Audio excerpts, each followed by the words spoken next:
ISPR এর narrative Tarique রহমানের speech রাইটারের চাইতে ভালো। তারেক রহমানের একটা স্পিচ রাইটার আছে, ও শুয়ারের বাচ্চা না কুত্তার বাচ্চা এটাই বোঝা যায় না। ভাই ছোট সময় আমরা জানতাম লেখাপড়ায় খারাপ থাকলে কইতে ওইটারে বদল করে আর নতুন ভালো আর একজন টিচার রাখে।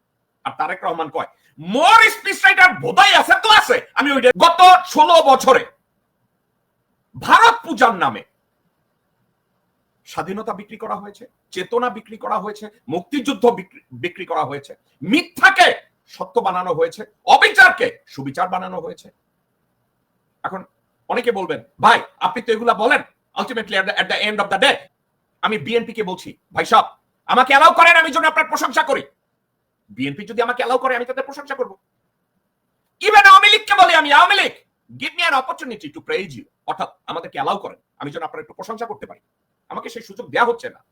আমি জামাতকে বলছি ইভেন দ্য নিউ ইয়র্কের হিরো আলম, নিউ ইয়র্কের হিরো আলম নামে বিখ্যাত ইলিয়াস হোসেন রে কই বেটা সত্য কথা কও, আমি তো প্রশংসা করব। আমরা এখন ওখানে দাঁড়াই আছি। আজকে আমি যে বিষয়গুলো নিয়ে কথা বলবো, অনলাইন কিছু অ্যাক্টিভিস্ট আছে তারা ওয়াকারের পক্ষে একেবারে জিকির তোলা শুরু করেছে, কেউ পরোক্ষভাবে কেউ প্রত্যক্ষভাবে।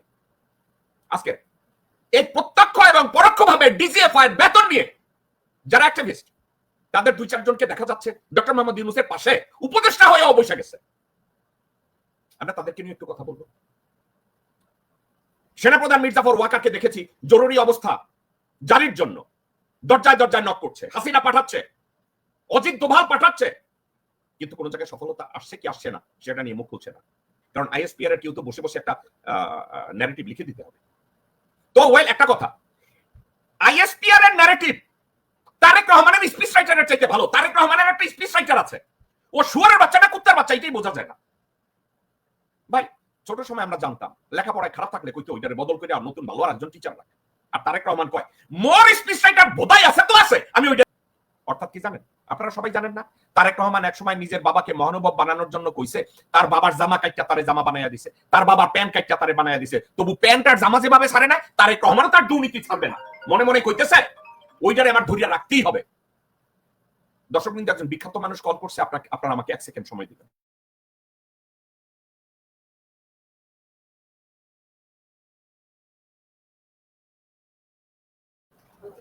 ওকে দর্শক বৃন্দ আমি সরি, আমি জানি আমার আজকে গেস্টরা হাইসা দিবে, বাংলাদেশ থেকে বিশাল বিখ্যাত এক ব্যক্তি আমারে কল করছে, সো আমি চাই না আমি ডিস্ট্রাক্টেড হয়ে যাব আমি যদি ফোনটা পিক আপ করি। আর আমি যদি কোন বিখ্যাত লোক কল করছে আপনারা আকাশ থেকে পড়বেন। হাওয়ার আমি অন্য এক সময় এটা নিয়ে কথা বলবো আপনাদের সাথে। ওকে, তো এখন তারেক রহমান বলছে তার বাবার প্যান্ট কাইটা জোড়া তালি লাগাইয়া তারে বানাইয়া দিছে, তার জামা কাইটা লাগাইছে, অর্থাৎ পুরানা কাপড় ফালায় নাই। তারেক রহমানও চিন্তা করে গিয়াসউদ্দিন আল মামুনরে ছাড়া যাবে না। তারেক রহমানও চিন্তা করে বিএনপি শাওয়ারেও ছাড়া যাবে না, গোর খুদ আব্বাসেও ছাড়া যাবে না। এরা তো তার বাবার ওই প্যান্টের মতো জামার মতো। দর্শক বৃন্দ এসব ভণ্ডার নিয়ে আমি কথা বলতে গেলে আমি টায়ার্ড হয়ে যাই। আজকে এগুলো নিয়ে আজকে আলোচনা করব। আমার সাথে 2 জন বেশ জ্ঞানী মানুষ আছে। আমি জ্ঞানী না, আমি ওই নিউ ইয়র্কের হিরো আলম ইলিয়াস হোসেন বলছে আমি নাকি মসজিদের দান বাক্স ভাঙিয়ে টাকা চুরি করি। আমি এসে ওই দান বাক্স ভাঙা পাবলিক, কিন্তু আমি যার সাথে কথা বলবো উনি দান বাক্স ভাঙ্গা পাবলিক না, উনি ইলিয়াস হোসেনের খুব প্রিয় পাত্র ডক্টর শওকত আলী, আমি তার সাথে কথা বলবো। ইলিয়াস হোসেনের আরেক প্রিয় পাত্র অ্যাডভোকেট কাজী আব্দুল্লাহ আল মামুন, তার সাথেও কথা বলবো। তো ওনারা 2 জন তো খুব প্রিয় মানুষ ওই নিউ ইয়র্কের হিরো আলমের, তো তাদের নিয়েই আমি আজকে একটু কথা বলি। দেখলা কথা বলছেন, এখন আপনার কথাটা নিয়ে আমি শওকত ভাইয়ের কাছে যাব। শওকত ভাই, মামুন ভাই এইমাত্র বলছে বসুন্ধরার দামি ফ্ল্যাটগুলো এখন আর খালি নাই। আপনি কি শুনছেন ইলিয়াস হোসেনের ভাই আগে টঙ্গী ডাইভারশন রোডের রেল স্টেশনের পাশে থাকতো, এখন সে বসুন্ধরায় মুভ করছে 4800 স্কয়ার ফিটের একটা বাংলোয়। একেবারে সঠিক তথ্য, কোনো ভেজাল নাই, একেবারে ঠিকানা সহ আমি প্রকাশ করে দিতে পারবো। ইলিয়াস হোসেনের ভাই বসুন্ধরা অভিজাত এলাকায় টঙ্গী ডাইভারশন রোডের বস্তির থেকে উঠা 4800 স্কয়ার ফিটের এখানে চলে আসছে। তো এখন আমি কথাটা কেন বলছি জানেন, ডিজিএফআই এর অ্যাক্টিভিজম করলে কিন্তু লাভ আছে রে ভাই। আমি আর আপনি এখানে আমরা যত চিল্লাচিল্লি করি আপনারে আমারে আর মামুন ভাইরে বলবে আমরা বুইরা খারাস, কিন্তু ইলিয়াস হোসেনের হইলে একটা পারিবারিক ভাবে এটা হবে। আচ্ছা এটা গেল একটা দিক। এবার আপনার কাছে অন্য প্রশ্ন আমি করতে চাইতেছি। প্রশ্নটা হইতেছে হাসিনা এত বড় একটা সম্মেলন করছে যে বাংলাদেশের নির্বাচন নিয়া, বাংলাদেশের পররাষ্ট্রনীতি নিয়া কি হবে কোথায় হবে। আচ্ছা 1 বছরের ভিতরে হাসিনা এটা কইরা ফলাইছে। বিএনপির বড় পুত্র তারেক রহমান গত 17 বছরে উনি লন্ডনে বৈশা, আপনি আমারে বলেন তো একটা আন্তর্জাতিক সেমিনার উনি করতে পারছে বা আন্তর্জাতিক সেমিনারে উনি পার্টিসিপেট করছে অথবা রিকগনাইজেবল একজন অফিসিয়ালদের সাথে বসছে, কোন একজন আইনজ্ঞের সাথে বসছে, জাতিসংঘের সাথে বসছে, ইউরোপিয়ান ইউনিয়নের কারোর সাথে বসছে, অ্যামনেস্টি ইন্টারন্যাশনালের কারোর সাথে বসছে, এমনকি কারোর সাথে বসা কোন একটা উদাহরণ আপনি কি আমাকে দিতে পারেন শওকত ভাই? এখানে আমি প্রশ্নের একটু জবাব দেবো, তার আগে একটা কথা বলি। মামুন ভাই অনেকে একটা সিরিয়াস কথা বলেছেন তৌহিদ হোসেন সম্পর্কে।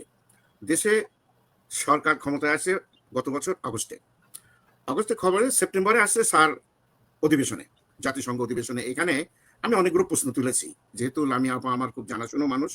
আমি বলেছি যে স্যারকে কিভাবে এসএসএফ নিয়ে আসলেন, যে এসএসএফ গতবার ঠিক এই গ্রুপটাই হাসিনাকে নিয়ে আসছিল, 1 নম্বর। 2 নম্বর, যে আপনার স্থায়ী প্রতিনিধি একদম পিওর বাক্সারি হারামি, সে ক্ষমতা থাকা অবস্থায় আপনি নিয়ে আসছেন। কনসাল জেনারেল আমি বাকশালী, আমার চট্টগ্রাম বিশ্ববিদ্যালয়ের ছোট ভাই, তো সেই হিসেবে সে আমাকে খুব শ্রদ্ধা করতো, আমি তাকে স্নেহ করতাম। আচ্ছা, এই প্রশ্নটা সামহাও আমার তহিদ ভাইয়ের সাথে, পররাষ্ট্র উপদেষ্টা, তার সাথে একটা ছোট মত বিনিময় হয়েছিল, আমরা গোটা 8-10। তো তাকে এই প্রশ্ন একজন, আমি করিনি, অন্য আরেকজন করছে, বলছে যে আপনি এখানকার বা সারা দুনিয়াতে যে হাসিনা যাদেরকে রেখে গেছে পররাষ্ট্র মন্ত্রণালয়ের অধীনে অ্যাম্বাসেডর, কনসাল, সবাইকে আপনি রেখে দিলেন, আপনি এগুলো না সরিয়ে কিভাবে আপনি তাদের পররাষ্ট্র আপনি উপদেষ্টা হয়েছেন? উনি জবাবে দিলেন, দেখেন মাহবুব সাহেব তো একটা জবাব দিয়েছেন, আপনি তো তার জবাব দিলেন। উনি বললেন যে দেখেন, আমি নিজের চাকরিরত অবস্থায় 3 বার এরকম গভর্নমেন্ট পরিবর্তনের শিকার হয়েছি। তো যখনই গভর্নমেন্ট পরিবর্তন হয়, আমি কিন্তু তার কোট করছি, যখনই গভর্নমেন্ট পরিবর্তন হয়, যারা চাকরিরত থাকে তাদের এই অবস্থার শিকার তারা হয়। ফলে আমি এটা নাথিং নিউ, আমি অনেক উদাহরণও দিয়েছেন, অনেক উদাহরণও দিলেন সাথে সাথে। আমি খুব শক, তহিদ হোসেন সাহেবের সাথে আমি টকশো করেছি। হ্যাঁ, উনি অনেক কথাবার্তা একটু বলতেন এক সময় হাসিনা ক্ষমতায় থাকা অবস্থায়। আমি অবাক হয়েছি তার অ্যান্সার শুনে। উনি বললেন এই যে কথাটা, উনি একবার চিন্তা করলেন না যে উনি 1 মাস আগে একটা জুলাই বিপ্লব হয়েছে, অগস্টের ক্ষমতার যুদ্ধ, উনি বিপ্লবী সরকারের একজন পররাষ্ট্রমন্ত্রী, spokesman, the highest diplomat of the state. উনি এটা চিন্তা না করে উনি বললেন অন্যান্য বার যেভাবে ক্ষমতায় পরিবর্তন হয় হলে সেখানে এই প্রশ্নটা উনি একবার চিন্তা করলেন না যে আমাদের স্ট্রাকচারাল পরিবর্তনের কথা হওয়ার কথা এই জুলাই বিপ্লবের মাধ্যমে 1 মাসের ভিতরে উনি বলে গেছে। শওকত ভাই, এবার আসেন একটা উদাহরণ দিই। আপনি শওকত ভাই একটু থামেন। ভাই তৌহিদ হোসেন রে, who has appointed Tauhid Hossain as the foreign advisor? আপনার টেকনিক্যালি স্যারকে দিতে হবে না, আপনি যাই বলেন। ভাই ওনাকে অ্যাপয়েন্ট করা হয়েছে 6 তারিখে। আপনার ইউনুস স্যার তখন দেশেও যায় না, এবং এই হয়েছে ওই তৌহিদ হোসেন যখন আন্তর্জাতিক ট্রাইব্যুনালে আওয়ামী লীগের সম্পর্কে আমরা ধোয়া তুলছি যে ওইখানে এদেরকে আওয়ামী স্বৈরাচারকে বাংলাদেশ থেকে হটাতে হবে, মোহাম্মদ করিম খানের আদালত পর্যন্ত দৌড়াইয়া শুরু করছিলাম। এই তৌহিদ হোসেন হাসিনার ক্ষমতাকে দীর্ঘায়িত করার জন্য হেগে দৌড়াইছে, কেপটাউনে দৌড়াইছে, জেনেভায় দৌড়াইছে এই তৌহিদ হোসেন। এবং এই তৌহিদ হোসেন যাতে পুরো বিশ্বে ওয়াকারকে একটু গ্লোরিফাই করতে পারে, ওই যে আওয়ামী লীগ, বিএনপি, যুবলীগ এই ধরনের একটা সাংবাদিক আছিল, হোয়াইট হাউসে যাইতো, স্টেট ডিপার্টমেন্টে যাইতো, যাইয়া বাংলা পত্রিকা দেখা প্রশ্ন করতো, কি জানি মুশফিক ফজল বাল আনসারি না জানি কি, এই মুশফিক ফজল বাল আনসারি রে আমেরিকায় রাষ্ট্রদূত করার জন্য ওয়াকারের এই মুশফিক ফজল বাল আনসারি কইছে আমারে খালি আমেরিকা একটু অ্যাম্বাসেডর বানায়া দেন, আমেরিকার সাপোর্ট আপনার জন্য আইনা দিব। এই মুশফিক ফজল বাল আনসারি ডিজিএফআই পেইড এজেন্ট। আপনারা যেমন কন্যা এই মনির হায়দার কেমনে হইনে গেল, এই মনির হায়দার ওই মুশফিক ফজল বাল আনসারির মতো ডিজিএফআই পয়সা খাইছে, শাহেদ আলম ওই বাল খাইছে। এখন শাহেদ আলমের দুঃখ, মনির হায়দার গেছে, মুশফিক ফজল বাল আনসারি গেছে, মোর কি হইলে? তো এখন আপনি ডানে ভাই এই তৌহিদ হোসেনের কথা কইয়া সংবাদ সম্মেলনে বা প্রেস কনফারেন্সে অথবা টিভি শোতে আপনার লগে কথা কইছে, ওটা তো ছিল তার বন্যামি শিখানা কথা, একেবারে ঠান্ডা মাথার কথা। আমি যখন ওয়াশিংটনে হাসিনা পালানোর পরে ওয়াশিংটন ডিসিতে বাংলাদেশ এম্বাসিতে গেছি, ইমরান রাষ্ট্রদূত আহমেদ কায়কাউস আমারে দেখে পলাইছিল, বইনে বৈশাখ কি বাল ছিটতেছিল আমি জানি না, কিন্তু ইমরান আমার I am taking order from Waqar সাহেব। আমি বলছি ওয়াকার কেডা? ওই যে সেনা প্রধান।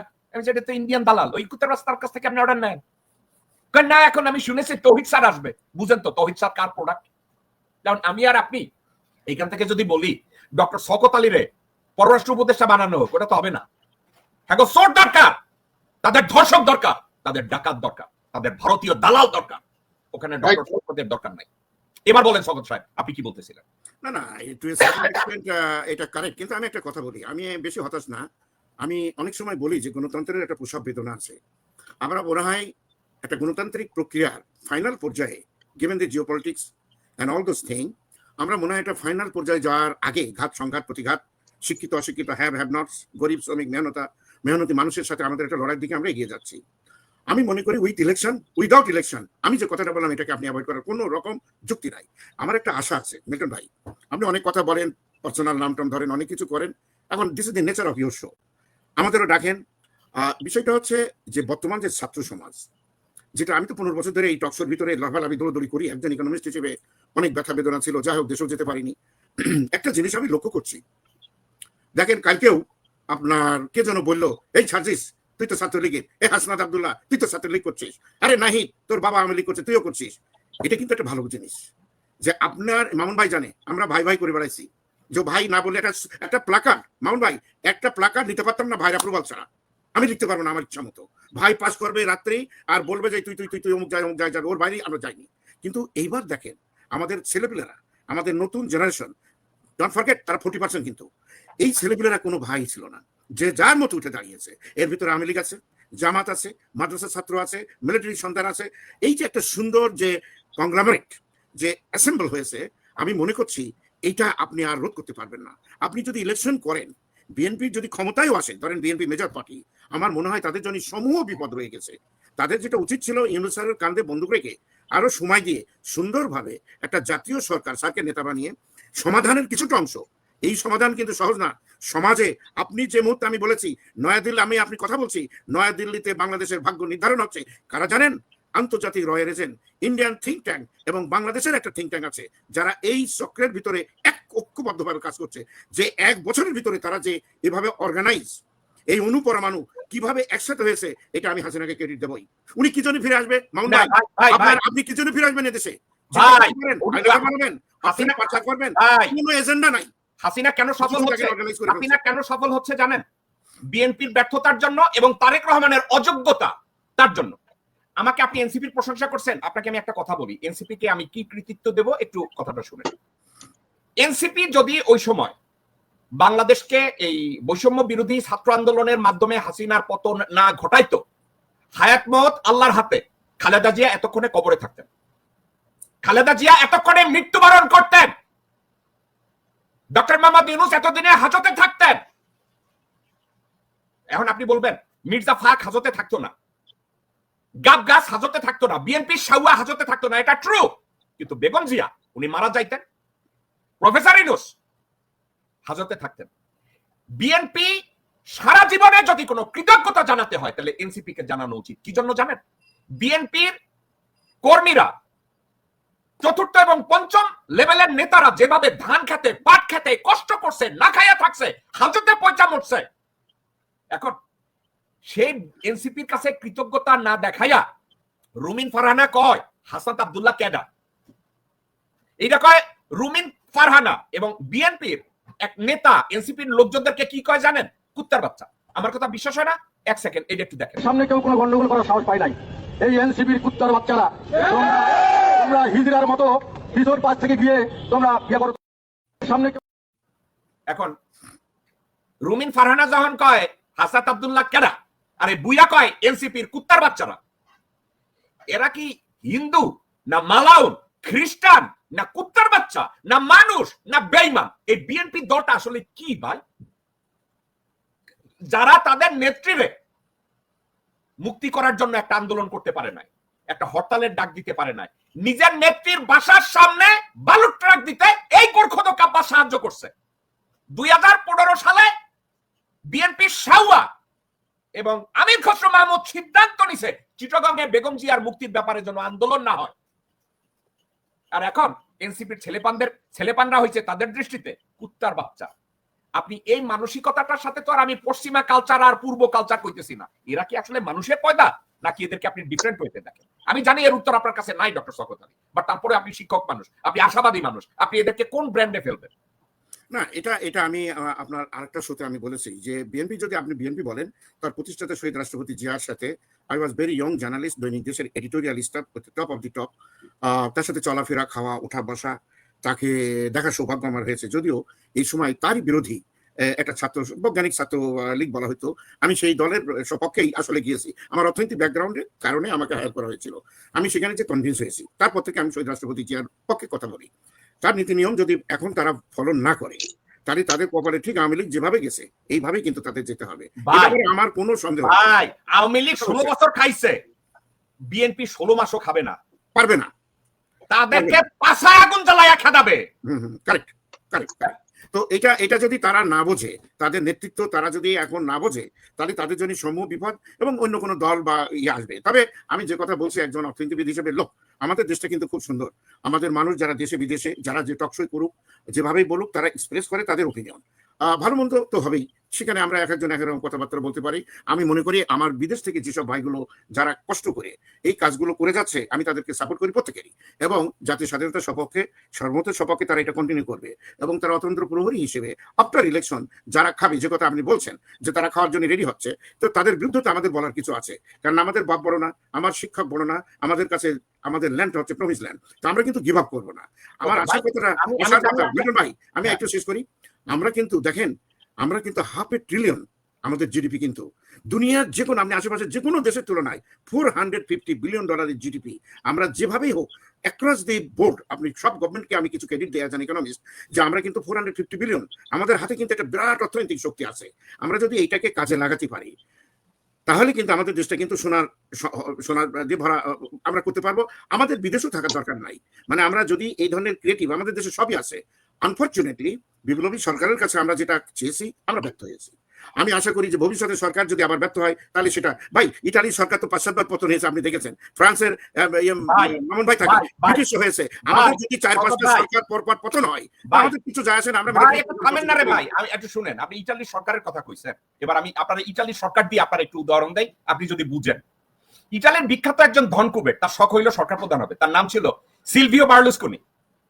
সিলভিও বার্লুসকোনিকে যখন সরকার প্রধান বানানো হইল, সিলভিও বার্লুসকোনি বলল, আমি ফকির হইতে রাজি আছি দেশের জন্য, আমি হোমলেস হইতেও রাজি আছি দেশের জন্য।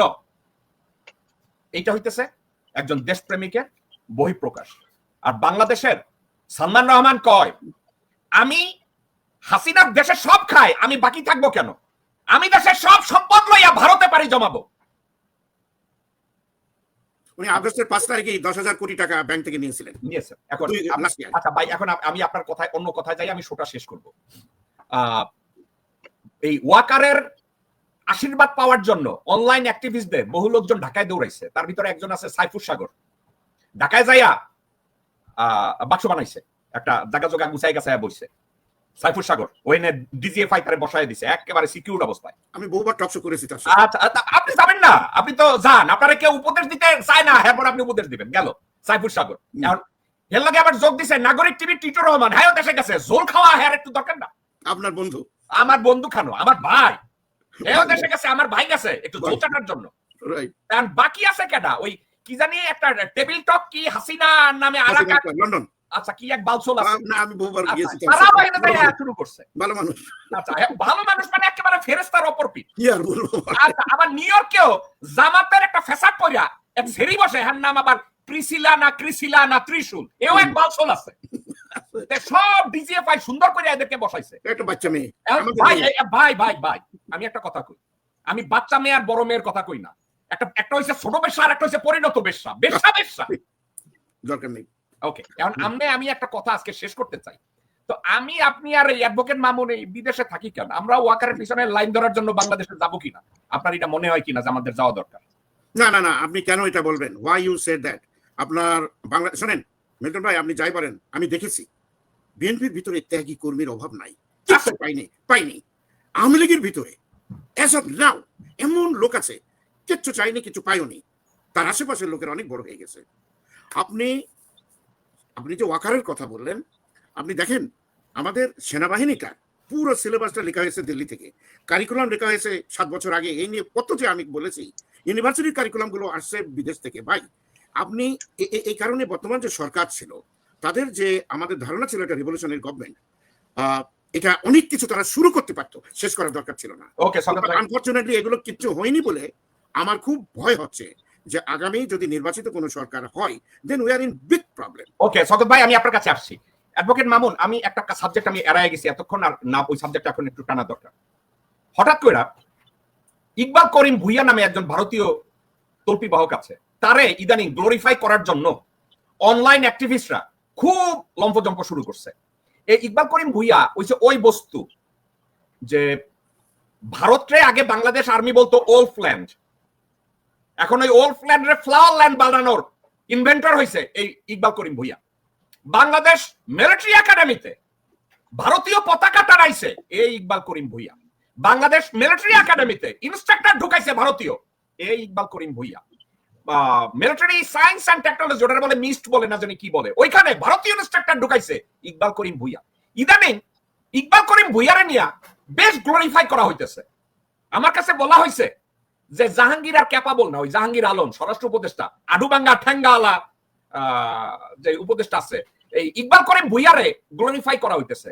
তো এখন গ্লোরিফাই যদি ইকবাল করিম ভুইয়ারে ওইখানে বসানো হয়, ওয়াকারের প্ল্যানটা হলো তৌহিদ হোসেন তার নিয়ন্ত্রণে, ম্যাজিস্ট্রেসি পাওয়ার ওয়াকারের হাতে, ইকবাল করিম ভুইয়া রয়ের আশীর্বাদ পুষ্ট তারে যদি স্বরাষ্ট্র মন্ত্রণালয়তে বসায়, তাহলে তো ওই ইউনূস স্যার হবে বিনা অস্ত্র বাহিনীর প্রধান, ঢাল নাই তলোয়ার নাই নিধিরাম সর্দার, যার দরজায় আবার বসায় রাখছে সাইয়েদ কবিরের বউরে। তাইলে এই অন্তর্বর্তীকালীন সরকারের কি আর কোনো অস্তিত্ব থাকে মামুন ভাই? Take your time.